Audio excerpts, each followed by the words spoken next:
Dream Psychology, Chapter 16, Balance. The study of the physical functions shows in a dim way that in bodily activities there is an ideal mean. Both overuse and underuse may produce disorder. Stimulation of any organ up to a certain point causes development. Overstimulation may produce changes that lead to atrophy. Understimulation or lack of stimulation may have the same effect. In the realm of the non-physical, the same conditions are met with perhaps more distinctness.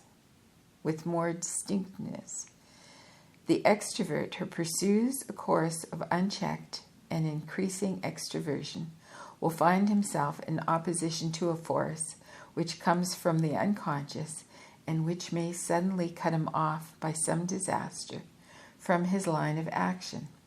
The introvert who withdraws more and more from the world will find an opposite doctrine coming from the unconscious. Thus, it is necessary to conceive of some ideal mean, or some middle path or line lying between introversion and extroversion, where a balance is struck between thought, feeling, and action. To those on one side of the line, one set of proverbs and teachings will apply. To those on the other side of the line, another set of proverbs and teachings will apply.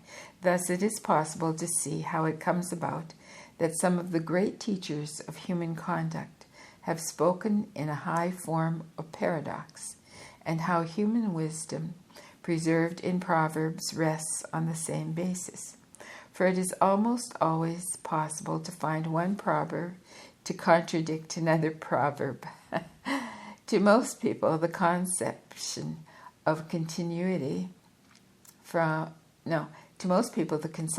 continuity of steady progress, visualized as a straight line, underlies the idea of truth.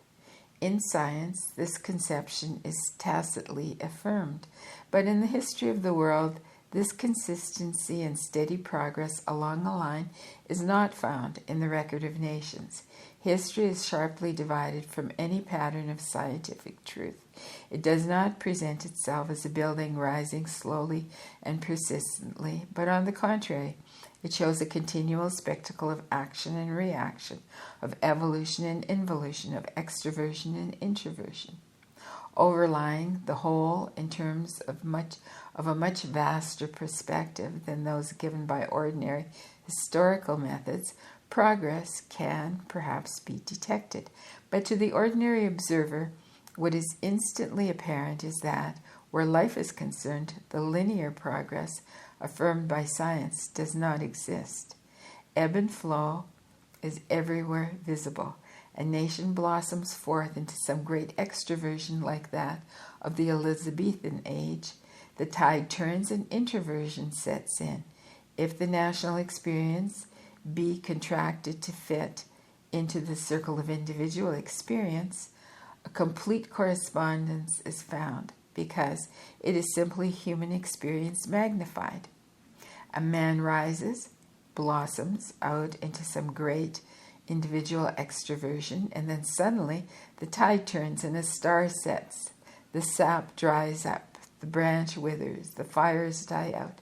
There are countless metaphors for this typical event, and try as he will, he can do nothing more. He may still retain health and vigor, and probably will attribute his failures to bad luck. He may outlive his phase of special extroversion, as Napoleon did, and spend his time looking for the cause in external events.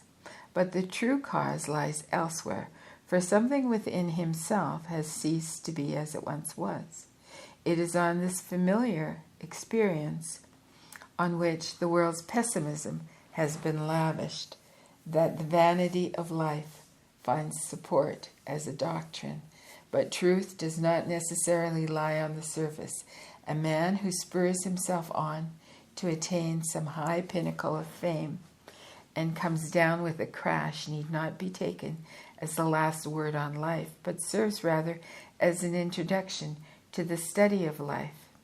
If you look for the explanations in external circumstances alone, you will find them. It will be possible to trace exactly where his judgment was at fault and how the threads of disaster converged. But if you shift the inquiry to another plane and seek for the causes behind the error of judgment, you will find yourself studying the unconscious mind and that inner psychological situation which is comparable to a house divided against itself. And that concludes chapter 16. Chapter 17 will be called Regression. Till soon.